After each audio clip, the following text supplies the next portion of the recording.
हाय enemy lovers, कैसे हो आप सब। एपिसोड की शुरुआत में ब्लडी बैटल की सेक्ट लीडर हु मैंग कहते हैं, इतना बड़ा खजाना हमारे घर में ही था, हमारे पैरों के ही नीचे छुपी हुई थी और हमें पता ही नहीं चला। जबकि लिंक्सिया पवेलियन के एल्डर इसे एक्सीडेंटली खोज लिया है। बाकी दोनों सेक्ट के एल्डर भी आते ही होंगे। इतना बड़ा खजाना हमारे घर में ही है, हम लोगों को कुछ ऐसा करना होगा इससे हमें सबसे ज्यादा फायदा मिले। वो तो ऐसा प्लान कर पाते उससे पहले बाकी दोनों सेक्ट के एल्डर वहाँ पर पहुँच गए थे। लिंक्सिया पवेलियन की सेक्ट टेलर कहते हैं, क्या क्या करने की तैयारी कर रहे हो भाई। फेंगयू टावर के भी सेक्ट टेलर वहाँ पर आ गए थे। ये दोनों सेक्ट टेलर 5G नेटवर्क से भी ज्यादा तेज वहाँ पर आ पहुँचे। एल्डर हु मैंग तो सोच रहे थे इन दोनों कमीनों को किसने खबर दे दी। वो तो गुस्से से कहने लगे, ये जगह मेरा सेक्ट का है, तुम दोनों बिन बुलाए मेहमान यहाँ पर कैसे आ टपके। एल्डर हु मैंग का बातें सुनने के बाद फेंगयू टावर के सेक्ट एल्डर कहते हैं, ऐसा क्या बात हो गई भाई जो तुम इतना नाराज लग रहे हो। हम दोनों काफी सालों से एक दूसरे का साथ देते आ रहे हैं,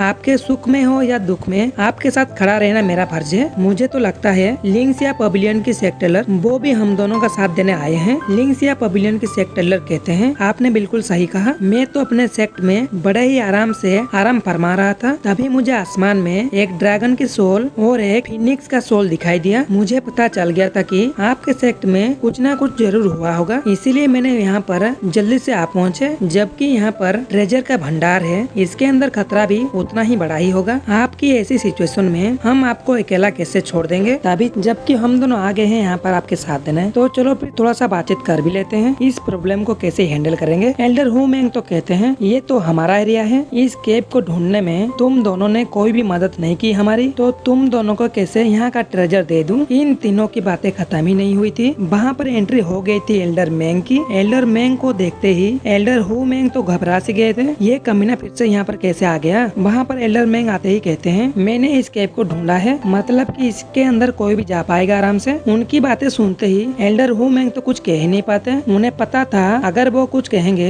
एल्डर मैंग उनके साथ क्या करने वाले हैं। उसके बाद फेंगयू टावर की सेक्ट टेलर कहते हैं, आप तो वही एल्डर मैंग हो ना, आपके बारे में मैंने बहुत सी बातें सुन रखी है, आप कितने पावरफुल और महान हो। तभी वहाँ पर तीनों सेक्ट के स्टूडेंट आने लगे थे। सारे स्टूडेंट तो खुश हो गए थे, उन्हें बहुत सारा ट्रेजर फ्री में मिलने वाला है। वहाँ पर हमारा हीरो यानकाई भी आ गया था। उसी केव को चेक करने के लिए बहुत से स्टूडेंट पहले से चले गए थे। उसी केव से बाहर निकल आई थी सीनियर सुयान, बहुत सारे स्टूडेंट चले गए थे अपने अपने एल्डर्स को रिपोर्ट करने। वहाँ पर हमको सुमू को भी दिखाया जाता है, वो तो आते ही यानकाई के साथ गप्पे लड़ाने लग गया था। तभी वहाँ पर फास्ट एल्डर आके सबको बताने लग गए थे, तीनों सेट के स्टूडेंट इसके अंदर जाएंगे, अंदर जो भी ट्रेजर मिलेगा आपस में शेयर भी करेंगे। ये एक अच्छा मौका है तुम सबके लिए। इसी केव के अंदर एक इनहेरिटेंस भी है, अगर आपका किस्मत अच्छा रहा उसे हासिल करने के लिए आपको गॉड एक मौका जरूर सा देगा। और एक बुरी खबर भी है तुम सबके लिए, अंदर बहुत सारे ट्रैप्स भी बिछाए गए हैं, अंदर तुम लोगों को हर एक कदम संभल कर रखना होगा, मुसीबत कभी भी कहीं से भी आ सकता है। इसीलिए बस काइन रियलियम की बंदे को इसी केव के अंदर भेजा जाएगा और जिसका भी उम्र 30 साल से ऊपर का है वो भी इसी केव के अंदर नहीं जा पाएगा। मतलब कि कोई भी एल्डर इसी केव के अंदर नहीं जाएंगे, वो सब अपने अपने स्टूडेंट को भेजेंगे इसी केव के अंदर। को सारे स्टूडेंट्स को इन सारे रूल्स को फॉलो करना ही होगा, ये डिसीजन तुम्हारा है, तुम अंदर जाओगे या नहीं। इसी केव के अंदर जिंदगी और मौत का भी खतरा लगा रहेगा आपके साथ, तुम्हारी एबिलिटी ही इसके अंदर काम आने वाली है। अब तुम्हें क्या करना चाहिए, खुद ही डिसीजन ले लो, खुद ही डिसीजन ले लो। सुमू बेचारा कहता है, मास्टर जी की बातों से लग रहा है अंदर हम लोगों को कुछ मिले या ना मिले, लेकिन यमराज जी की दर्शन जरूर सा मिल जाएगा। लेकिन यानकाई के दिमाग में कुछ अलग सा चल रहा था, वो तो सोच रहा था जिंदगी में पाने के लिए कुछ ना कुछ तो रिस्क लेना ही होगा, मैं तो ऐसा गोल्डन चांस नहीं छोड़ने वाला। फास्ट एल्डर पूछते हैं, अब बताओ कौन कौन अंदर जाने वाले हो। होंग चैन तो सीना चौड़ा करके सामने आकर कहता है, आज मैं लिंक्सिया पवेलियन के लिए कुछ भी करने के लिए तैयार हूँ, मैं अंदर जरूर सा जाऊंगा अपने सेक्ट के लिए। हम लोग कभी भी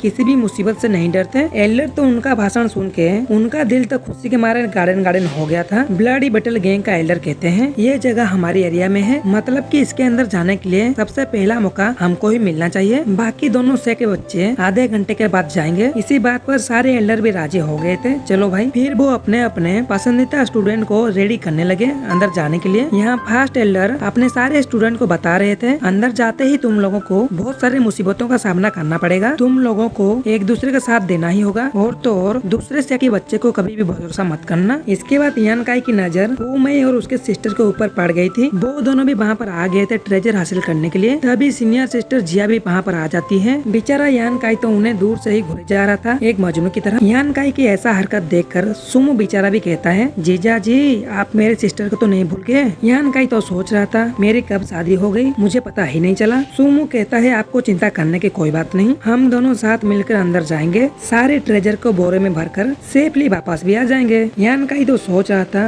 शायद केव के अंदर ट्रेजर के साथ साथ सिस्टर जिया भी मिल जाती, इसी गेम में मजा ही आ जाता। अगले सीन में दिखाया जाता है सुमो गधा सो गया था यान काई के कंधों पर सर रख के। तभी उन लोगों की भी बारी आ गई थी अंदर जाने के लिए। सारे बंदे केव के अंदर एक के बाद एक सीरियली जाने लगे। सुमो भी यान काई के पीछे पीछे चला गया था केव के अंदर। अंदर जाते ही यान काई देखता है केव का नजारा अंदर से बहुत ही खूबसूरत है। वहाँ की ग्रेविटी इतना कम था कि वो तो बड़े ही आराम से लैंडिंग करता है एक पापा की परी की तरह। यान काई नीचे आते ही सुमो को चारों तरफ को ढूंढने लगा। वो तो आसपास था ही नहीं, वो तो आधे रास्ते में ही बिछड़ गया होगा। वो नीचे देखता है काफी सारे यंग स्टोन चारों तरफ को बिखरे हुए पड़े हुए थे। वो वहाँ पर कुछ कर पाता उससे पहले उसे नजर में आ गया था एक स्टूडेंट। वो तो स्टूडेंट्स को पूछने लगा, कौन हो भाई तुम? एक बंदा बताता है, मेरा नाम नियोंग है, मैं तो लिंक्सिया पवेलियन का डिसाइबल हूँ। यान काई भी कहता है, मैं भी तो लिंक्सिया पवेलियन का डिसाइबल हूँ। वहाँ पर एक हेंग्यू टावर के डिसाइबल को देखते हैं। वहाँ एक हेंग्यू पवेलियन के स्टूडेंट को देखकर यान काई उसे ही पूछताछ करने लगा था। वो लड़की बताती है, मेरा नाम है ओसियांग और मैं हेंग्यू पवेलियन का स्टूडेंट। यान काई तो सोच रहा था ये लड़की तो कितनी अच्छी है यार, ये लोग आगे कुछ कर पाते। वहाँ पर और एक लड़की की एंट्री हो जाती है। ये लड़की मार्केट में यान काई को बहुत ही तंग किया करता था। यान काई कहता है, तुम यहाँ पर कैसे? वो लड़की कहती है, तुम यहाँ पर हो और ये दोनों तुम्हारे दोस्त है क्या? यान काई तो कहता है, नहीं नहीं, मैं तो इन लोगों से अभी अभी मिला हूँ। वो लड़की बताती है, मेरा नाम लेन्यूताई है, मैं लिंक्सिया पवेलियन का स्टूडेंट हूँ। बाकी सारे भी उसी लड़की को अपने अपने बारे में बताने लग गए थे। वो लड़की कहती है, मुझे पता चल गया कि यहाँ पर सबसे ज्यादा पावरफुल मैं ही हूँ, मतलब कि यहाँ पर मेरा ही राज चलेगा, तुम सब मुझे फॉलो करोगे। वो दोनों तो